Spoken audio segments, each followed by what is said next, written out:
ہاتھ پاؤں چلا کے آج کے دور میں تو آپ کسی کو قائل کر ہی نہیں سکتے. یقین کریں بچوں کو نہیں قائل کر سکتے.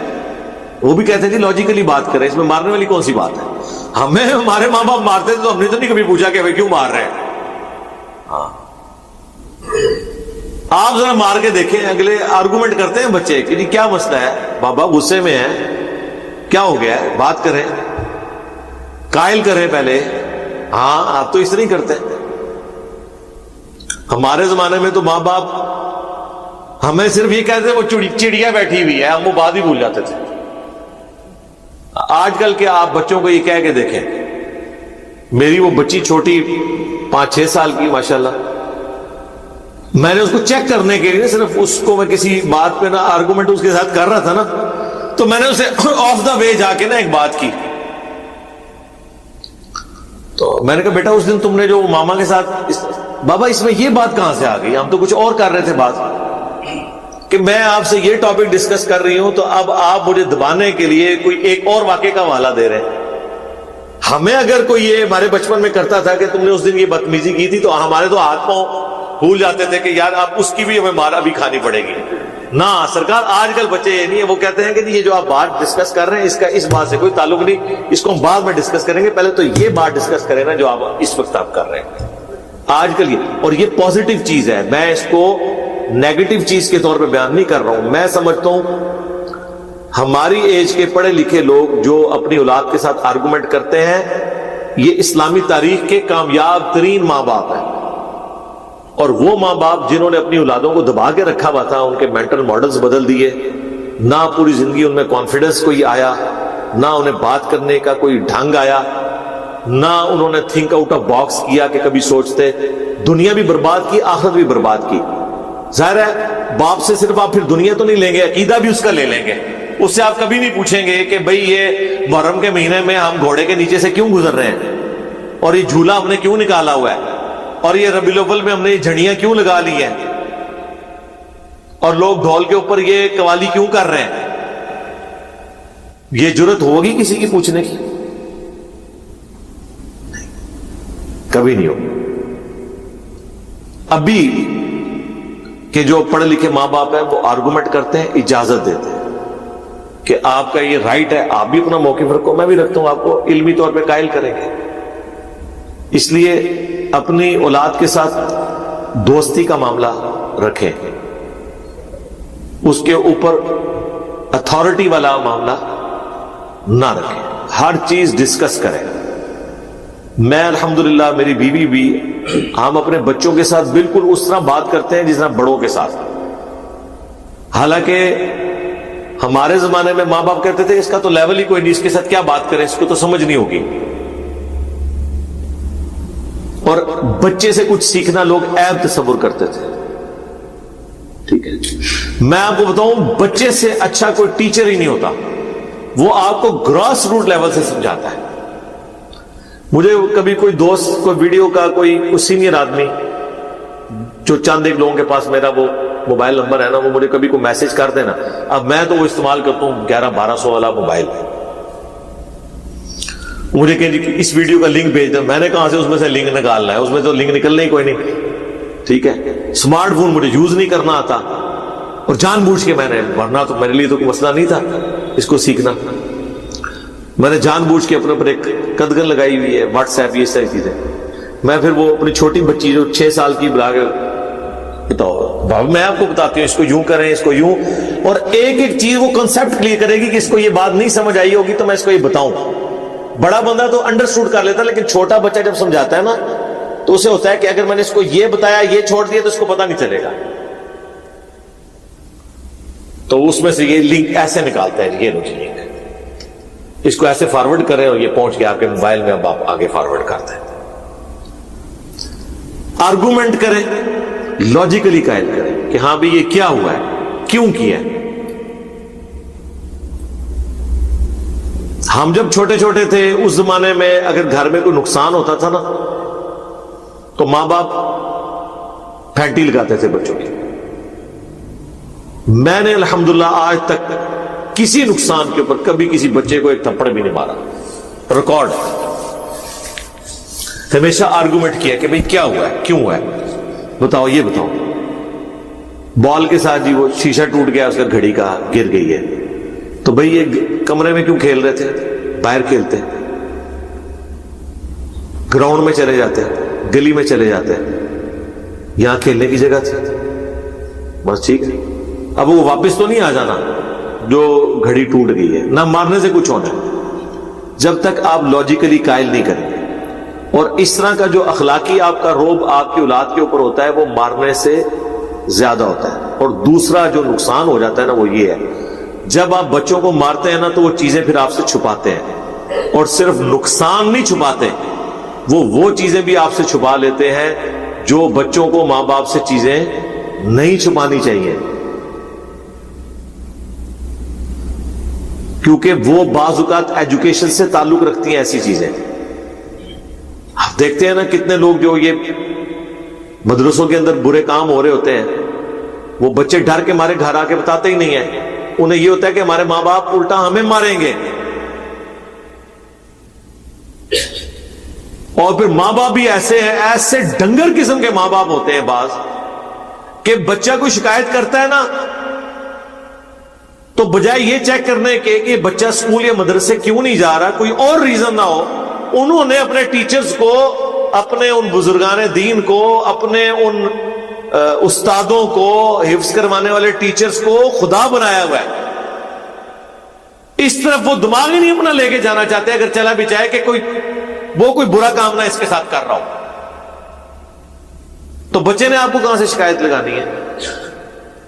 بچہ اسکول نہیں جا رہا، اس سے ریزن پوچھے، کیا وجہ ہے بتاؤ، فرینک ہونا چاہیے۔ بعض اوقات اسکول میں کچھ بچے ایسے ہوتے ہیں جو بچوں کو تنگ کرتے ہیں، مارتے ہیں، ٹفن چھین لیتے ہیں، تو جیسے ہی اب صبح ہوگی تو بچہ رونا شروع کر دے گا، اسے یہ یاد آئے گا کہ آج بھی میرے ساتھ یہی ہوگا، پھر میں بھوکا رہوں گا، پھر یہ ہوگا وہ ہوگا۔ اب ماں باپ کو یہ ریزن نہیں وہ بتائے گا، جب تک ماں باپ یہ سمجھ رہے ہوں گے اسکول سے بھاگ رہے ہیں۔ یہ میں آپ کو فرق بتا رہا ہوں، کبھی اس نے اسکول کا کام نہیں کیا ہوگا کسی مجبوری کی وجہ سے، تو کوئی نہیں، آپ آرگومنٹ کریں، چھٹی کروا لیں، نہ اسے مار پروانے کے لیے ضرور بھیجنا ہے، چھٹی کروا لیں، پھر اسے گھر بٹھا کے کام کرائیں اور اسے بتاؤ کہ آج تمہاری چھٹی تمہاری وجہ سے ہوئی ہے، آندہ کام کر لینا، ہیپی ہو جائے گا، ادروائز تو وہ چیزیں پھر چھپائے گا۔ اسی لیے بعض اوقات بچے آ کے ماں باپ کو شکایت نہیں لگاتے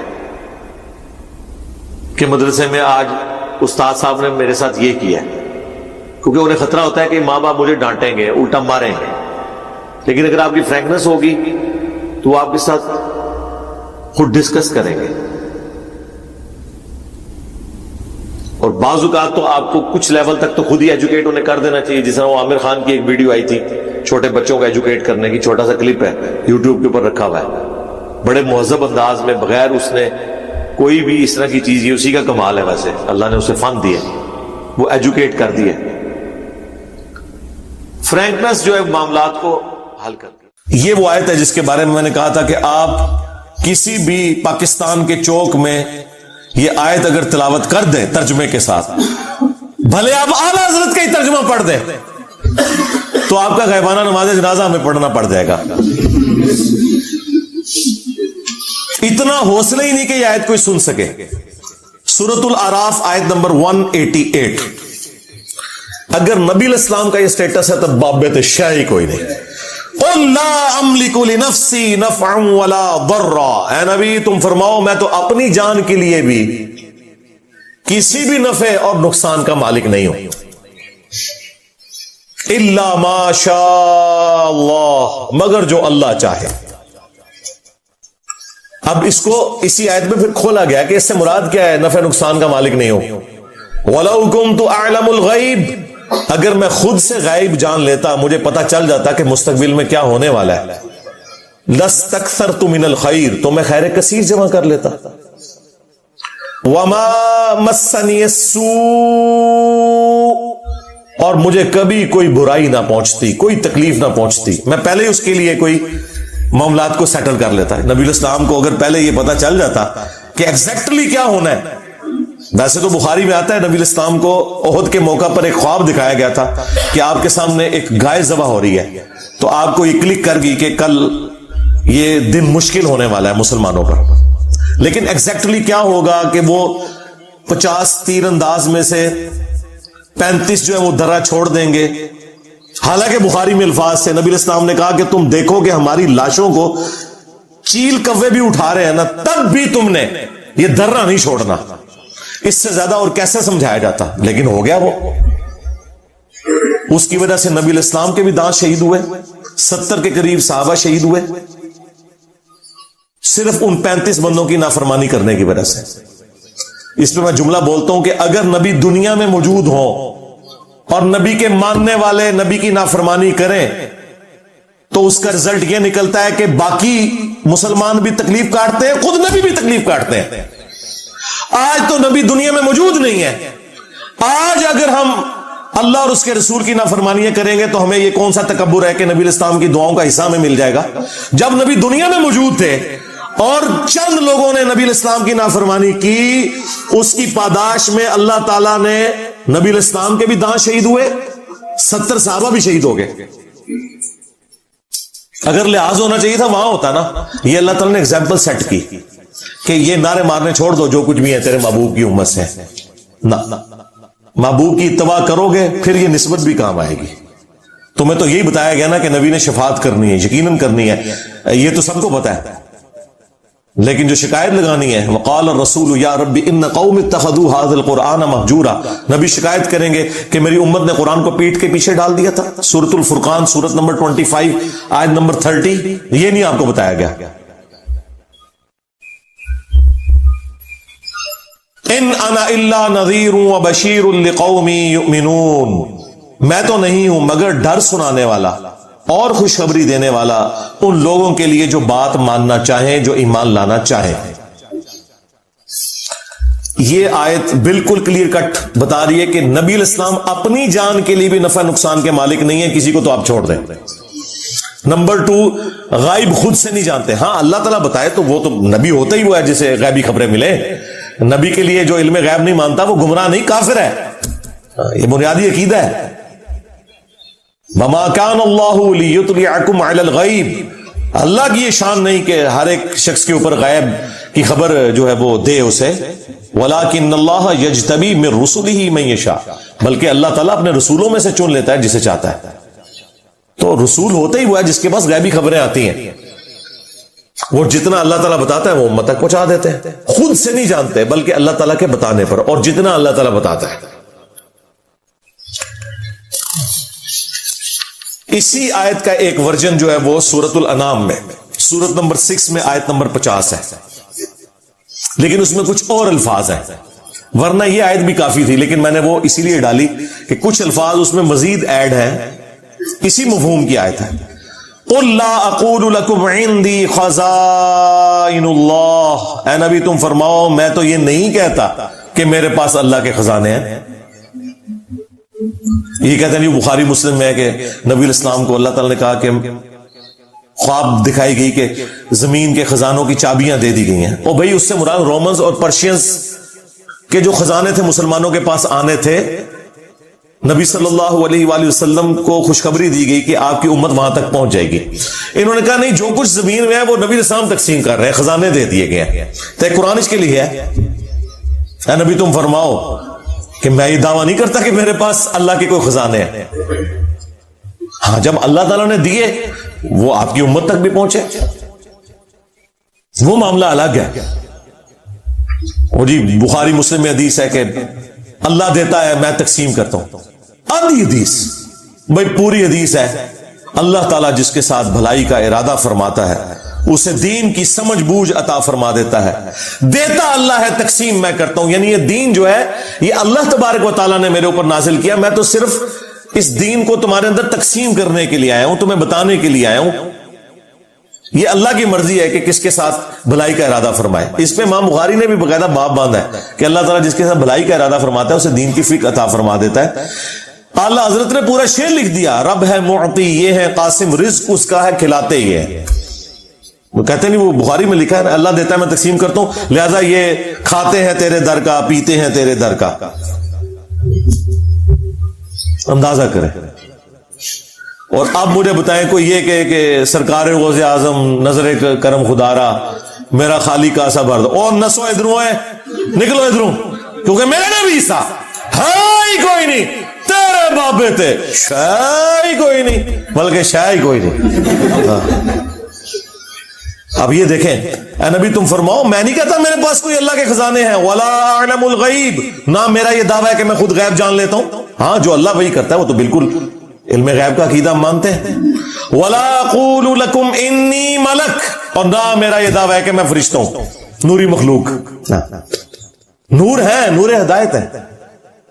جو نبی علیہ السلام کو نور ہدایت نہ مانے وہ گمراہ ہے، لیکن سپیشی آپ کی بشر ہے. وہ سورہ بنی اسرائیل میں ہے کہ اگر زمین پر فرشتے آباد ہوتے تو فرشتوں میں پیغمبر آتا، چونکہ انسان آباد ہے تو انسانوں میں پیغمبر آئے گا. یہاں پہ بھی آ گیا، میں یہ نہیں کہتا میں فرشتہ ہوں، کوئی میں نوری مخلوق ہوں، میں انسان ہوں. ان اتبع الا ما یوحى الی، میں تو خود اسی کی پیروی کرنے والا ہوں جو میری طرف وحی کی جاتی ہے. قل هل يستوي الاعمى والبصير، اے نبی ان سے فرماؤ بھلا بتاؤ کہ اندھا اور آنکھ والا برابر ہو سکتے؟ افلا تتفکرون، تو کیا تم غور نہیں کرتے؟ ہم بھی نہیں یہ کہیں گے کہ اندھو، عقل کے اندھو، قرآن و سنت سے دور بھاگنے والوں، تم اور قرآن و سنت والے کبھی بھی برابر نہیں ہو سکتے. تم اپنے بابوں کے دین کے اوپر ہو، صرف ان بابوں کو مانو جو کتابوں کو مانتے ہیں، کیونکہ عزتیں ان بابوں نے اویل کی تھیں کتابوں کی وجہ سے. چندے بٹورے تھے انہوں نے اللہ اور اس کے رسول کے نام کے اوپر عز و جل و صلی اللہ علیہ وآلہ وسلم. سواریاں انہوں نے سوار کی تھی مکے اور مدینے کے نام کے اوپر، لیکن افسوس پھینکی جا کے بغداد شریف، دیوبند شریف، اجمیر شریف، بریلی شریف کے اندر. غداری کی ہے تم لوگوں نے اپنے نبی کے ساتھ. دیکھ لو پھر اللہ تعالیٰ نے کیسا انتقام لیا ہے تم سے، کتنی بڑی گناہ تمہارے اوپر چھوڑ دیا. میں نبی سا ہے ہی کوئی نہیں، تیرے بابے تے شاہ ہی کوئی نہیں. پہلی حدیث صحیح بخاری اور صحیح مسلم دونوں میں موجود ہے. صحیح مسلم میں ذرا تفصیل کے ساتھ ہے. اللہ کے محبوب صلی اللہ علیہ وآلہ وسلم نے فرمایا کہ تم میں سے جو شخص اذان کی آواز سنے تو جو مؤذن کہتا ہے وہ انہی کلمات کو ریپیٹ کرے، اور پھر اس کے بعد مجھ پر ایک دفعہ درود شریف پڑھے. جو ایک دفعہ درود شریف پڑھے گا اللہ تعالیٰ اس پر 10 دفعہ درود بھیجے گا، یعنی 10 رحمتیں نازل فرمائے گا. اس کے بعد اللہ کے حضور میرے لیے مقام وسیلہ کی دعا مانگو. وسیلہ جنت میں ایک مقام ہے جو اس کائنات میں ایک شخص کو ملے گا، اور میں اللہ سے امید کرتا ہوں وہ ایک شخص میں ہوں، نبی علیہ السلام نے فرمایا. اور پھر آپ علیہ السلام نے ہمارے لیے خوشخبری فرمائی کہ جو یہ عمل کرے گا قیامت والے دن میری شفاعت اس کے لیے حلال ہو جائے گی انشاءاللہ تعالی. اللہم اجعلنا منہم. تو شفاعت رسول صلی اللہ علیہ وآلہ وسلم حاصل کرنے کا وظیفہ اذان کا جواب دینا ہے، یعنی اذان کے کلمات ریپیٹ کرنے ہیں. اس میں حی علی الصلاۃ، حی علی الفلاح پر آپ لا حول ولا قوت الا باللہ پڑھیں، یہ بھی جواب ہے، اور یہی کلمات ریپیٹ بھی کر سکتے ہیں. باقی جو مؤذن کہہ رہے ہیں وہ آپ کہیں. اس کے بعد ایک دفعہ درود شریف، پھر الوسیلہ والی دعا. مسلم شریف میں وہ دعا نہیں آئی، لیکن بخاری میں وہ دعا بھی آئی ہے. پھر اللہم رب هذه الدعوة التامة والصلاة القائمة آت محمدا الوسيلة والفضيلة وابعثه مقاما محمودا الذي وعدته وارزقنا شفاعته يوم القيامة. یہ بیچ میں خود سے ایڈ کر دیا ہوا ہے، وعدتا تک ہے. اس کے بعد انک لا تخلف المیعاد، یہ بخاری میں موجود نہیں لیکن سنن کبری البیہقی میں صحیح سند کے ساتھ موجود ہے. انک لا تخلف المیعاد وہ پڑھ لیں بہتر ہے. وعدتا تک پڑھ لیں تب بھی دعا مکمل ہے. باقی جو خود سے لوگوں نے بیچ میں ایڈ کیے ہیں الفاظ وہ احادیث میں موجود نہیں ہے. ہم ایک ایک حدیث ڈسپلے کروا دیں گے تاکہ اگر کسی کو وہ دعا یاد نہیں ہے تو وہ امیج اس کا لے کر وہ دعا یاد بھی کر سکتا ہے. شفاعت رسول صلی اللہ علیہ وآلہ وسلم حاصل کرنے کا نسخہ یا وظیفہ. اب اس حدیث سے یہ بات پتہ چلی کہ اذان کے بعد درود شریف پڑھنا یہ نبی علیہ السلام نے مشروع فرمایا ہے، تعلیم فرمایا ہے. اذان کے بعد درود پڑھنا سنت ہے، لیکن اذان کے ساتھ نہیں، اذان مکمل ہونے کے بعد۔ اذان سے پہلے درود پڑھنا اور اسے بالکل جوڑ دینا، اور وہ بھی صرف اس وقت پڑھنا جب سپیکر آن ہو، سپیکر آف ہو، بجلی گئی ہوئی ہو، تو چونکہ کوئی سننے والا نہیں ہے اس لیے صرف اذان کہنا اور درود شریف چھوڑ دینا، اس کا مطلب یہ ہے کہ ایک فرقہ واریت کی نظر ہے چیز۔ صحیح مسلم کی شرح لکھی ہے ہمارے استاد غلام سعود سعیدی صاحب نے رحمہ اللہ تعالی، بریلوی عالم تھے، انہوں نے ڈھکے چھپے الفاظ میں بریلویوں کی خود مذمت کر دی۔ اس حوالے سے انہوں نے کہا کہ حضرت بلال حبشی رضی اللہ تعالیٰ عنہ ہم سے بڑے عاشق رسول تھے، صحابہ تابعین ہم سے بڑے عاشق رسول تھے، وہ جب اذان دیتے تھے تو اذان سے پہلے درود و سلام نہیں پڑھا کرتے تھے، لہٰذا بہتر یہی ہے کہ اسی طریقے سے اذان دی جائے۔ یہ مفتی منیب الرحمان جو مفتی اعظم ہیں بریلویوں کے، ان کے مدرسے میں شیخ الحدیث تھے، میری ان سے تفصیلی ملاقات بھی ہوئی ہے 22 مارچ 2007 کو، بلکہ فجر کے فوراً بعد میری فلائٹ تھی تو میں رات کو پھر اسی مدرسے میں رکا تھا، آفس کے کام کے سلسلے میں گیا ہوا تھا۔ تو انہوں نے باقاعدہ شرح صحیح مسلم میں لکھا ہے کہ یہ اس طریقے سے اذان دے رہے ہیں اور اس کو عشق رسول بتا رہے ہیں، اور جو اذان نہیں دیتے انہیں وہ کہتے ہیں کوئی عشق سے محروم ہے، تو یہ بالکل غلط اپروچ ہے۔ البتہ اذان کے بعد درود شریف پڑھنا، اور وہ بھی الوسیلہ والی دعا سے پہلے، تاکہ نبی الاسلام کی شفاعت حاصل ہو، یہ سنت ہے۔ دوسری حدیث صحیح مسلم میں ہے کہ نبی الاسلام نے فرمایا جو مجھ پر ایک دفعہ درود پڑے گا اللہ تعالیٰ اس پر 10 دفعہ درود پڑے گا، یعنی جو میرے لیے ایک دفعہ دعائے رحمت کرے گا اللہ تعالیٰ اس پر 10 رحمتیں نازل فرمائے گا۔ تیسری حدیث سنن نسائی میں ہے، حضرت جبرائیل علیہ السلام رسول اللہ کی خدمت میں حاضر ہوئے اور کہا کہ آپ کا رب آپ سے فرماتا ہے کہ کیا آپ اس بات پر راضی نہیں ہیں کہ آپ کا جو بھی امتی آپ پر ایک دفعہ درود بھیجے اللہ تعالیٰ اس پر 10 دفعہ رحمت نازل فرمائے گا، اور جو ایک دفعہ سلام بھیجے گا اللہ تعالیٰ اس پر 10 دفعہ سلامتی نازل فرمائے گا۔ یہ وہ حدیث ہے جس میں درود اور سلام دونوں کا ذکر ہے، ورنہ اس سے اوپر جو 2 حدیثیں ڈسکس ہوئی ان میں صرف درود کا ذکر تھا۔ درود اور سلام انٹرچینجبل الفاظ ہیں، جس طرح اردو میں خوش و خرم، حسین و جمیل، اور قرآن میں تو صرف سلام آیا، سلام علی ابراہیم، سلام علی موسیٰ و ہارون، اور پھر اسے کنکلوڈ کیا سبحان ربک رب العزت عما یصفون وسلام علی المرسلین والحمد للہ رب العالمین۔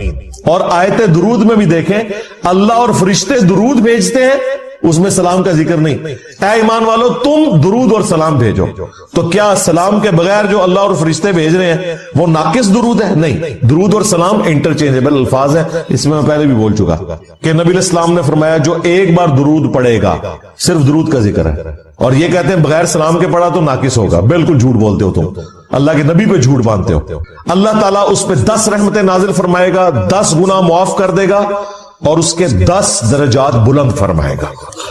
5ویں حدیث جامعہ ترمذی میں ہے، نبی علیہ السلام نے فرمایا قیامت کے دن میرے سب سے زیادہ نزدیک وہ شخص ہوگا جس نے دنیا میں مجھ پہ سب سے زیادہ درود پڑھا ہوگا، اللہم صلی علی محمد وعلی آل محمد۔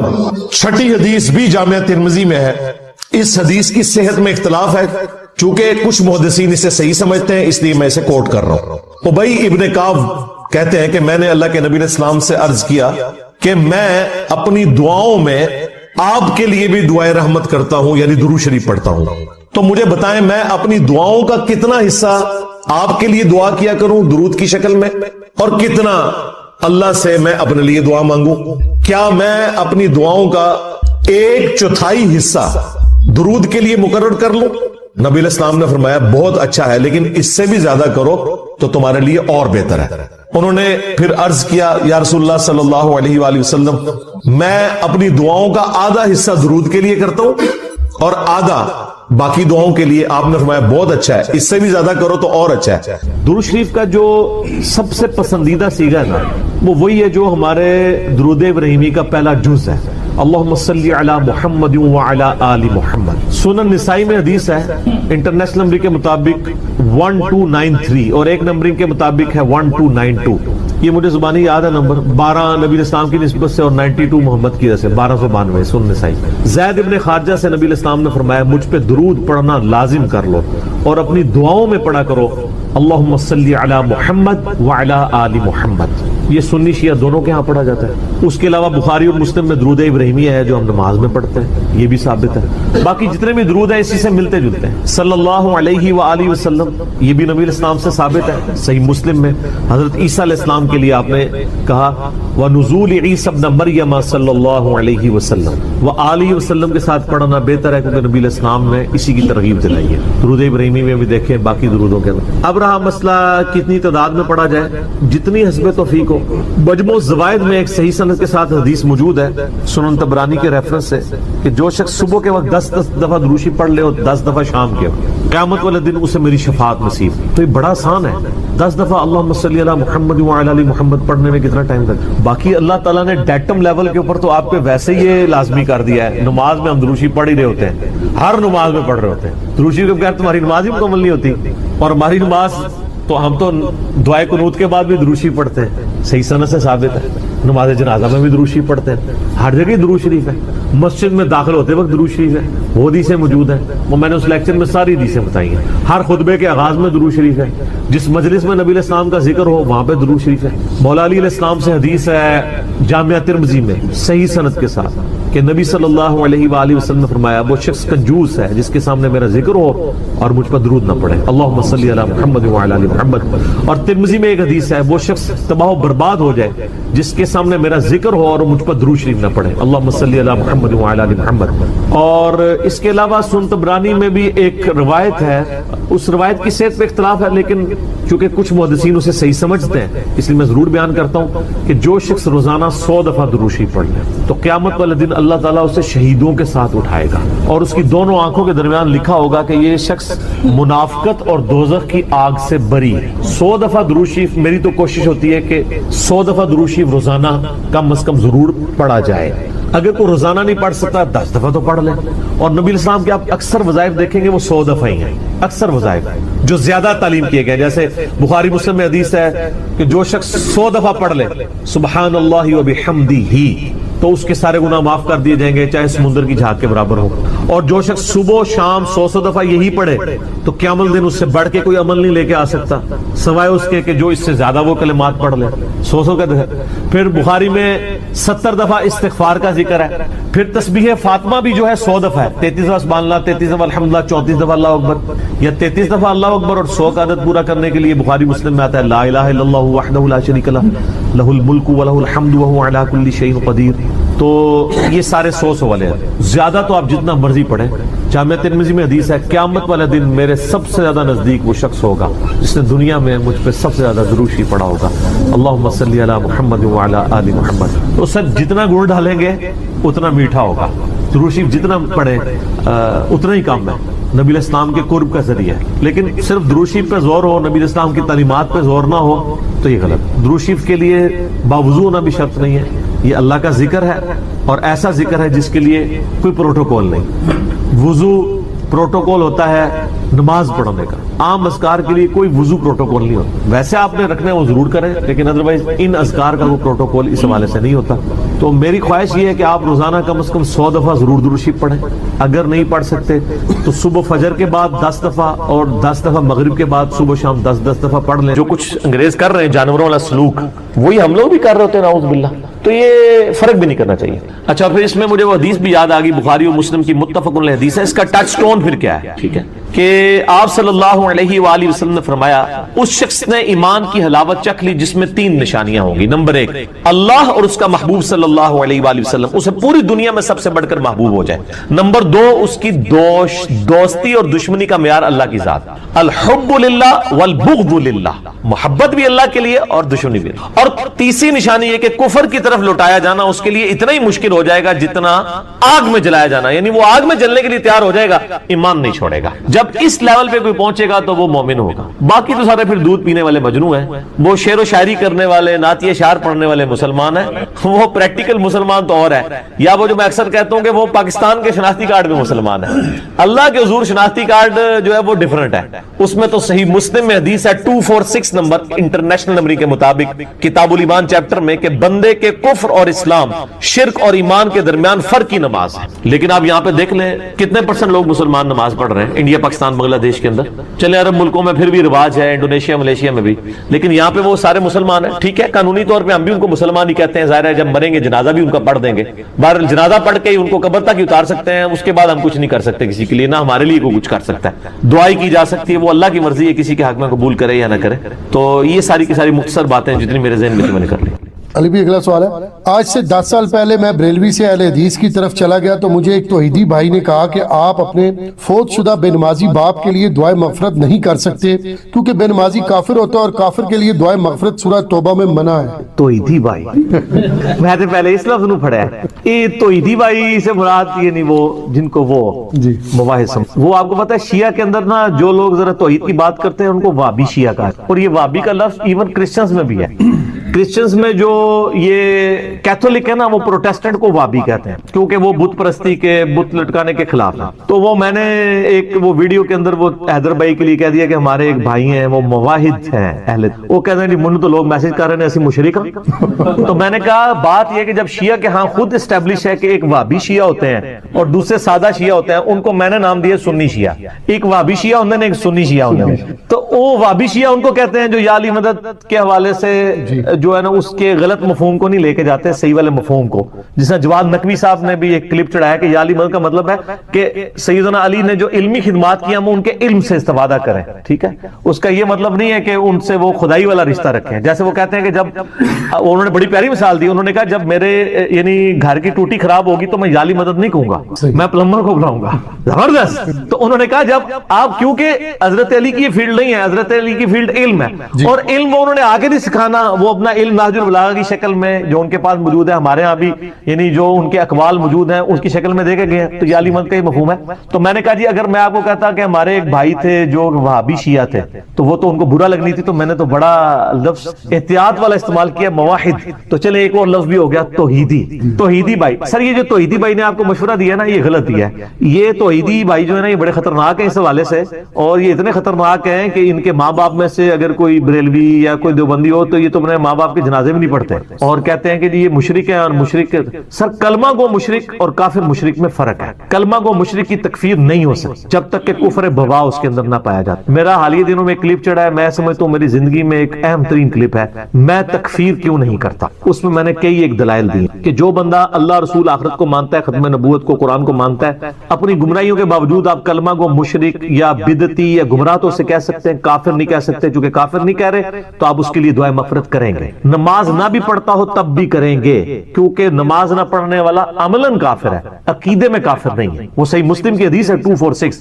کہ نبی علیہ السلام فرمایا بندے کے کفر اور اسلام کے درمیان فرق نماز ہے. لیکن یہ جو فرق ہے نماز والا یہ عملاً ہے کہ ظاہر ہے کہ کافر جو ہے وہ نماز نہیں پڑھتا, مسلمان نماز پڑھتا ہے. لیکن ایک بندہ اللہ رسول کو مان رہا ہے, آخرت کو مان رہا ہے اور نفس کسی طرح سے نماز نہیں پڑھ رہا, اس کو عقیدے میں آپ کافر کس طرح کہہ دیں گے جس کے جرم کی جتنی انٹینسٹی آپ اتنی ڈیفائن کریں گے. اب آپ کہیں گے جی اس کا ثبوت دیں, تو سر ثبوت حاضر ہے, بخاری مسلم دونوں میں حدیث موجود ہے. نبی صلی اللہ علیہ وآلہ وسلم نے فرمایا کہ جب اللہ تعالیٰ مجھے شفاعت کا اذن دے گا تو میں جہنم کی طرف جاؤں گا, اور جتنی اللہ میرے لیے تعداد مقرر کرے گا میں ان لوگوں کو جہنم سے نکال کے جنت میں لے آؤں گا, بار بار جاؤں گا, بار بار جاؤں گا, حتیٰ کہ الفاظ ہیں کہ میں اس شخص کو بھی دوزخ سے نکال دوں گا جس نے زندگی میں جس کے پلے کوئی نیکی نہیں ہوگی سوائے ایک نیکی کے اس نے ایک دفعہ لا الہ الا اللہ کہا ہو. محمد رسول اللہ اس میں امپلائڈ ہے, یعنی ظاہر ہے. اب جس شخص نے زندگی میں کوئی اچھا کام نہ کیا, اگر اس نے ایک جمعے کی بھی نماز پڑھی ہوتی تو حضور اس کو ذکر کرتے نا. فرمایا اس میں الفاظ ہیں بخاری مسلم میں کہ سوائے ایک دفعہ صدقے دل سے لا الہ الا اللہ محمد رسول اللہ پڑھنے کے اس نے کوئی نیک کام نہیں کیا ہوگا, تو وہ عملاً اس کا مطلب ہے پکا کافر ہے. اگر اس نے نماز, روزہ, حج, زکات کی ہوتی تو حضور اس کا بھی ذکر کرتے. اس میں الفاظ ہیں اس کے علاوہ کچھ نہیں کیا ہوگا تو میں اس کو بھی دوزخ سے نکال لوں. اور سر یہ بھی صحیح حدیث ہے, آپ کو مشکات المصابیح کے اندر بھی حدیث مل جائے گی, ذکر والے چیپٹر کے اندر بالکل صحیح سند کے ساتھ ہے. یہ مختلف کتابوں میں, ابن حبان کے اندر, حاکم کے اندر اور روایتوں میں, کہ نبی صلی اللہ علیہ وآلہ وسلم فرمایا کہ اگر زمین و آسمان ایک پلڑے میں رکھتی ہے اور جتنی اللہ کی مخلوقات ہیں, کیٹاگوریکل ہے سر, اس میں الفاظ ہیں کہ جتنی اللہ نے جو کچھ پیدا کیا ہے نا سر, میں جو گناہ کر رہا ہوں وہ تو اس میں پھر آٹے میں نمک ہوں گے. اللہ تعالیٰ فرما رہے ہیں, اللہ کے نبی علیہ السلام فرما رہے ہیں جتنا کائنات میں اللہ نے مخلوقات پیدا کی ان تمام کو ایک پلڑے میں رکھ دیا جائے اور دوسرے پلڑے پلڑے میں ایک پرچی جس پہ لا الہ الا اللہ محمد رسول اللہ لکھا ہو تو وہ پلڑا بھاری ہوتی. حدیث بطاقہ بھی سے کہتے ہیں, یہ مشہور ہے حدیث بطاقہ. اس کو کاغذ والی حدیث کہتے ہیں. یہ صحیح سند سے ہے. اس سے شیخ البانی, شیخ زبیر علیزئی اور باقی محدثین یعنی کہتے ہیں کہ یہ حدیث بطاقہ اس چیز کا ثبوت ہے کہ جس نے ایک دفعہ بھی کلمہ پڑھا ہے ایک نہ ایک دن اپنا عذاب بھگت کے. سر لیکن وہ عذاب تو پھر کوئی سوچ بھی نہیں سکتا. ہم تو 10 سیکنڈ کے لیے موم بتی کے فلیم کے اوپر ہاتھ نہیں رکھ سکتے. 10 منٹ کے لیے دوزخ کا عذاب. بخاری مسلم کی حدیث ہے کہ نبی صلی اللہ علیہ وآلہ وسلم نے فرمایا جہنم کی آگ اس زمین کی جو آگ ہے اس سے 70 گنا زیادہ تیز ہے. ادھر کسی کو کہا جائے کہ ایک نماز چھوڑنے پہ, فجر کی نماز چھوڑنے پہ فجر سے زور تک ایک جلتے ہوئے تندور میں الٹا لٹکایا جائے گا. وہ کہے گا جی توبہ, اور آخرت کے لیے کہہ دیتے ہیں وہ جی خیر ہے پھر ہی لگے گا. یہ کہانی ہے. یہ بھی جس طرح علماء کہانیاں کراتے ہیں نا اس طرح پبلک نے بھی کہانیاں کرائی ہیں. یہ پبلک کی کہانی ہے. کبھی امیجن نہیں کر رہے ہوتے اس کو. اچھا یہ چونکہ ہم امیجن کر سکتے ہیں تندور ہم نے خود دیکھا ہوا ہے اس لیے یہ امیجن ہو جاتا ہے. اسی کہتے ہیں نو. اچھا اس طرح کسی کو کہا جائے کہ کسی بندے کو فجر کی نماز چھوڑنے پر ایک ایسے کمرے میں فجر سے زور تک بند کیا جائے گا جس کا سائز 10 بائی 10 فٹ ہوگا. اس میں 100 کوبرا سانپ, 100 بچھو, 100 اجدہے جتنے تھی نام لے لو ہون گے. لیکن کوئی نہیں, فجر تو زور تک ہی بس ایک پھر ایک نہیں. لیکن سر ان سانپوں کو تو ہم مار بھی سکتے ہیں. آخرت میں تو کوئی سانپ کو مارنا بھی جائے نہیں مار سکتا. وہ مرنا ہی نہیں, وہ اللہ کی طرف عذاب ہے. وہاں تو آپ اپنے آپ کو بھی نہیں قتل کر سکتے.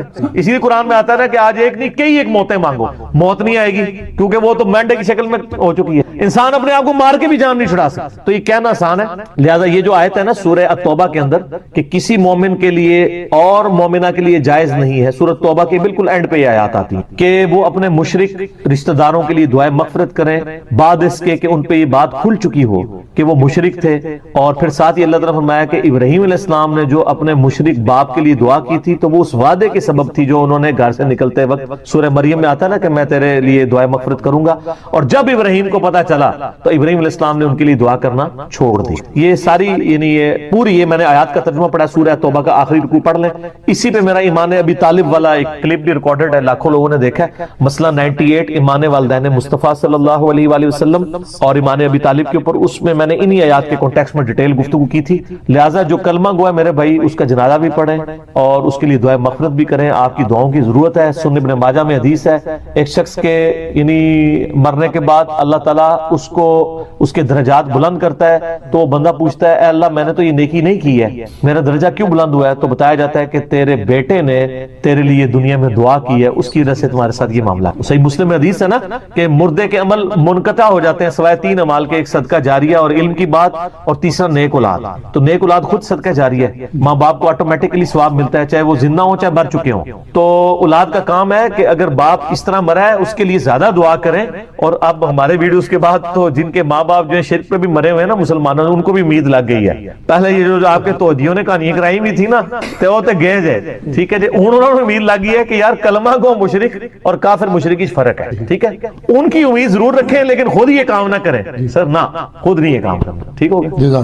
لا حول ولا قوت الا باللہ. نہیں ہے طاقت نیکیاں کرنے اور نہ ہمت ہے گناہوں سے بچنے کی مگر اس کی توفیق سے. یعنی آپ سرنڈر کر دیتے ہیں کہ اے اللہ تیری توفیق ہے. یہ اسم اعظم ہے لا حول ولا قوت الا باللہ. اس میں اللہ کا ذکر بھی ہے, اللہ کے سامنے عاجزی کا اظہار بھی ہے, اللہ کی تعریف بھی ہے. اور دوسرے نمبر پہ میں ساتھ پڑھتا ہوں اللہم صلی علی محمد وعلی آل محمد, درود شریف. کیونکہ جامعہ ترمذی میں حدیث ہے جو شخص اللہ کی حمد اور درود شریف کے ذریعے اللہ کی طرف متوجہ ہوتا ہے نا اللہ تعالیٰ اسے محروم نہیں لوٹاتا. تو یہ دونوں کام میں یکجا کرتا ہوں. یہ وہ آیت ہے جس کے بارے میں نے کہا تھا کہ آپ کسی بھی پاکستان کے چوک میں یہ آیت اگر تلاوت کر دیں ترجمے کے ساتھ, بھلے آپ اعلیٰ حضرت کا ہی ترجمہ پڑھ دیں, تو آپ کا غیبانہ نماز جنازہ ہمیں پڑھنا پڑ جائے گا. اتنا حوصلہ ہی نہیں کہ یہ آیت کوئی سن سکے. سورۃ الاعراف آیت نمبر 188. اگر نبی علیہ السلام کا یہ سٹیٹس ہے تو بابت شے ہی کوئی نہیں. قل لا املک لنفسی نفعا ولا ضرا. اے نبی تم فرماؤ میں تو اپنی جان کے لیے بھی کسی بھی نفع اور نقصان کا مالک نہیں ہوں الا ما شاء اللہ, مگر جو اللہ چاہے.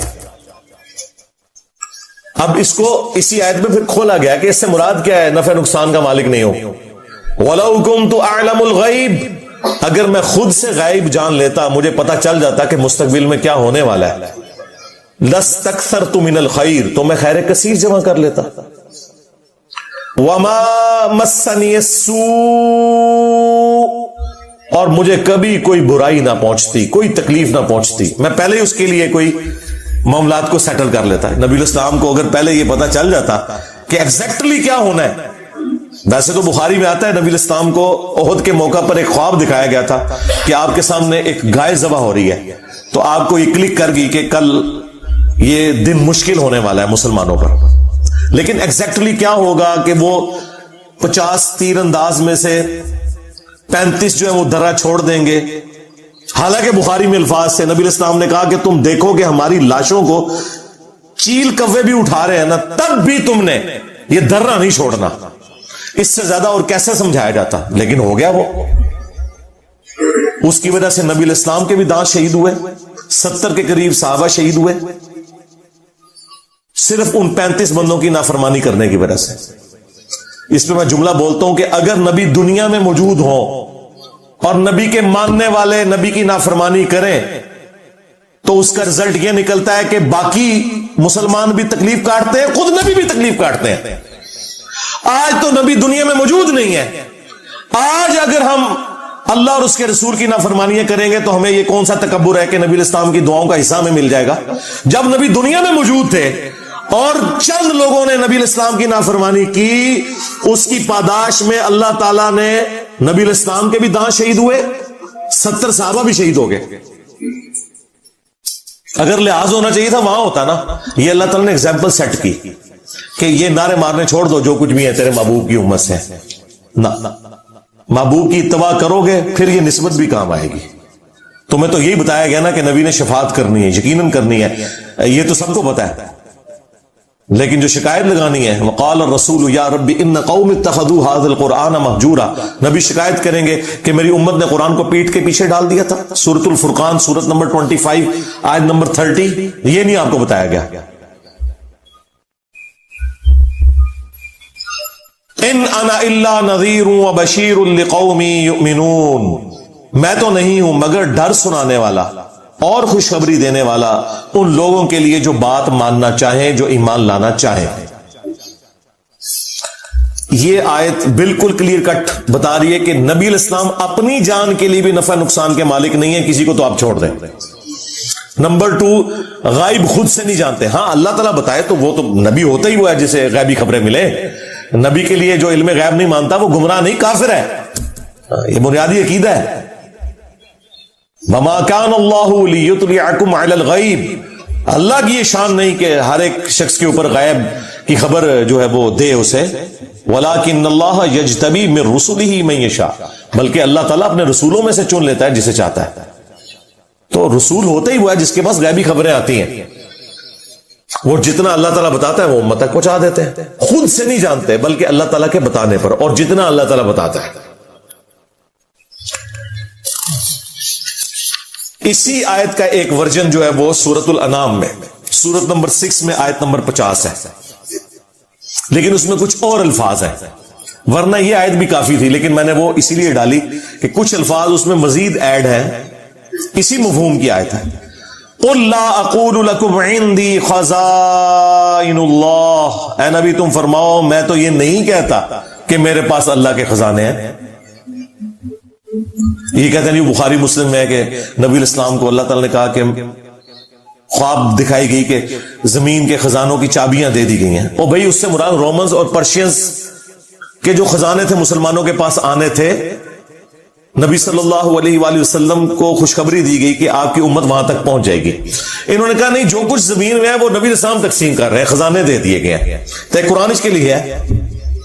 اے نبی تم فرماؤ کہ میں یہ دعویٰ نہیں کرتا کہ میرے پاس اللہ کے کوئی خزانے ہیں. ہاں جب اللہ تعالیٰ نے دیے وہ آپ کی امت تک بھی پہنچے، وہ معاملہ الگ ہے. وہ جی بخاری مسلم میں حدیث ہے کہ اللہ دیتا ہے میں تقسیم کرتا ہوں. آدھی حدیث بھائی، پوری حدیث ہے اللہ تعالیٰ جس کے ساتھ بھلائی کا ارادہ فرماتا ہے اسے دین کی سمجھ بوجھ عطا فرما دیتا ہے. دیتا اللہ ہے، تقسیم میں کرتا ہوں. یعنی یہ دین جو ہے یہ اللہ تبارک و تعالیٰ نے میرے اوپر نازل کیا، میں تو صرف اس دین کو تمہارے اندر تقسیم کرنے کے لیے آیا ہوں، تمہیں بتانے کے لیے آیا ہوں. یہ اللہ کی مرضی ہے کہ کس کے ساتھ بھلائی کا ارادہ فرمائے. اس پہ امام بخاری نے بھی باقاعدہ باب باندھا ہے کہ اللہ تعالیٰ جس کے ساتھ بھلائی کا ارادہ فرماتا ہے اسے دین کی فکر عطا فرما دیتا ہے. اعلیٰ حضرت نے پورا شعر لکھ دیا، رب ہے معطی یہ ہے قاسم، رزق اس کا ہے کھلاتے ہی ہے. وہ کہتے نہیں، وہ بخاری میں لکھا ہے اللہ دیتا ہے میں تقسیم کرتا ہوں، لہذا یہ کھاتے ہیں تیرے در کا، پیتے ہیں تیرے در کا. اندازہ کریں. اور اب مجھے بتائیں کوئی یہ کہ سرکار غوث اعظم نظر کرم خدارا میرا خالی کا سا برد اور نسو ادھروں ہے، نکلو ادھروں، کیونکہ میرا بھی حصہ ہی کوئی نہیں، تیرے بابے تے شاہی کوئی نہیں، بلکہ شاہی کوئی نہیں. اب یہ دیکھیں اے نبی تم فرماؤ، میں نہیں کہتا میرے پاس کوئی اللہ کے خزانے ہیں، ولا اعلم الغیب، نہ میرا یہ دعویٰ ہے کہ میں خود غیب جان لیتا ہوں. ہاں جو اللہ وہی کرتا ہے وہ تو بالکل علم غیب کا عقیدہ مانتے ہیں. ولا اقول لکم انی ملک، اور نہ میرا یہ دعویٰ ہے کہ میں فرشتہ ہوں، نوری مخلوق. نور ہے، نور ہدایت ہے. جو نبی علیہ السلام کو نور ہدایت نہ مانے وہ گمراہ ہے، لیکن سپیشی آپ کی بشر ہے. وہ سورہ بنی اسرائیل میں ہے کہ اگر زمین پر فرشتے آباد ہوتے تو فرشتوں میں پیغمبر آتا، چونکہ انسان آباد ہے تو انسانوں میں پیغمبر آئے گا. یہاں پہ بھی آ گیا، میں یہ نہیں کہتا میں فرشتہ ہوں، کوئی میں نوری مخلوق ہوں، میں انسان ہوں. ان اتبع الا ما یوحى الی، میں تو خود اسی کی پیروی کرنے والا ہوں جو میری طرف وحی کی جاتی ہے. قل هل يستوي الاعمى والبصير، اے نبی ان سے فرماؤ بھلا بتاؤ کہ اندھا اور آنکھ والا برابر ہو سکتے؟ افلا تتفکرون، تو کیا تم غور نہیں کرتے؟ ہم بھی نہیں یہ کہیں گے کہ اندھو، عقل کے اندھو، قرآن و سنت سے دور بھاگنے والوں، تم اور قرآن و سنت والے کبھی بھی برابر نہیں ہو سکتے. تم اپنے بابوں کے دین کے اوپر ہو، صرف ان بابوں کو مانو جو کتابوں کو مانتے ہیں، کیونکہ عزتیں ان بابوں نے اویل کی تھیں کتابوں کی وجہ سے. چندے بٹورے تھے انہوں نے اللہ اور اس کے رسول کے نام کے اوپر عز و جل و صلی اللہ علیہ وآلہ وسلم. سواریاں انہوں نے سوار کی تھی مکے اور مدینے کے نام کے اوپر، لیکن افسوس پھینکی جا کے بغداد شریف، دیوبند شریف، اجمیر شریف، بریلی شریف کے اندر. غداری کی ہے تم لوگوں نے اپنے نبی کے ساتھ. دیکھ لو پھر اللہ تعالیٰ نے کیسا انتقام لیا ہے تم سے، کتنی بڑی گناہ تمہارے اوپر چھوڑ دیا. میں نبی سا ہے ہی کوئی نہیں، تیرے بابے تے شاہ ہی کوئی نہیں.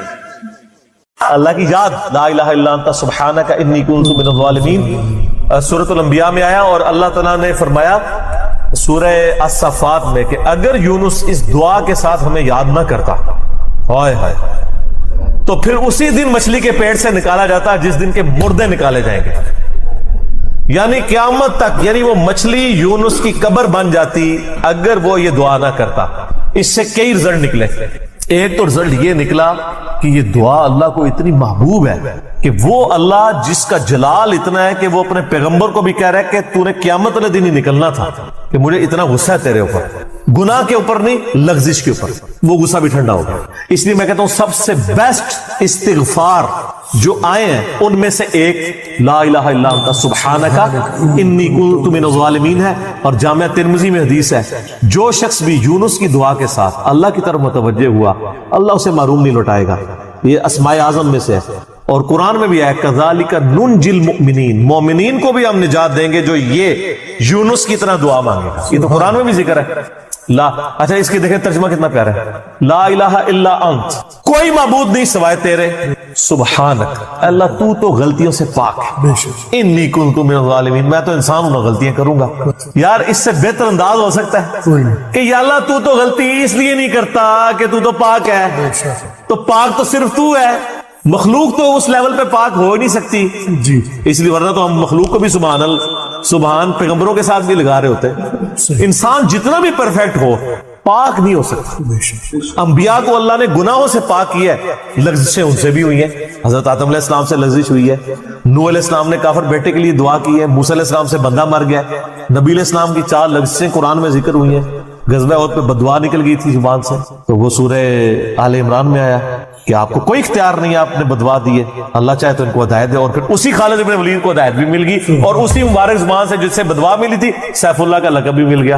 ٹھیک ہے، یہ سر اللہ کے اختیار ہے. پرفیکٹ صرف گاڈ ہے، اس کی کوئی مخلوق بھی پرفیکشن میں اس لیول پہ نہیں جا سکتی. مخلوق کی یہ اللہ کا نقص نہیں ہے، بلکہ مخلوق کا نقص ہے کہ جو مخلوق ہوگا نا وہ پرفیکٹ نہیں ہو سکتا. جیسے خالق ہمیشہ سے ہے، مخلوق ہمیشہ سے ہو ہی نہیں سکتی. وہ کہتے ہیں نا، اکثر لوگ سوال کرتے ہیں کہ اللہ تعالیٰ اپنے ساتھ کا ایک اور خدا پیدا کر سکتا ہے. ہم کہتے ہیں یہ محال ہے، اس لیے کہ جو پیدا ہوگا وہ خدا ہوگا ہی نہیں. جو پیدا ہو گیا تو خدا کون ہے؟ لم یلد ولم یولد. ٹھیک ہو گیا. تو ذکر بھی کریں سر، اللہ کو یاد کریں، جھوم جھوم کے ہر جگہ ذکر کریں. کوئی پروٹوکول نہیں، نہ وضو نہ غسل، ذکر کے لیے کوئی پروٹوکول نہیں ہے. جب مرضی ذکر کریں، اللہ کو یاد کریں. اور اس کے لیے کپڑے پہننا ہونا بھی ضروری نہیں ہے. اکثر لوگ یہ سمجھتے ہیں کپڑے پہننا ضروری ہے، نہ، کوئی ضروری نہیں ہے. بعض اوقات بندہ وضو کے لیے اندر چلا جاتا ہے غسل کے لیے، یا غسل کرتے ہوئے تو لوگ بسم اللہ نہیں پڑھتے ہیں، کپڑے پہن کے پھر بسم اللہ پڑھتے ہیں. سر اللہ اور بندے کا کون سا پردہ ہے؟ ٹھیک ہے، آپ کر سکتے ہیں ذکر. اگلا سوال ہے، میں نے اپنی زندگی میں بہت شرک کیا ہے، لیکن الحمدللہ اب توبہ کر چکا ہوں، لیکن اس کے باوجود یہی فکر دامن گیر رہتی ہے کہ شرک تو ناقابل معافی گناہ ہے. معلوم نہیں کہ میری توبہ قبول ہوگی بھی یا نہیں. مجھے بتائیں میں کیا کروں. آپ سب سے پہلے تو اس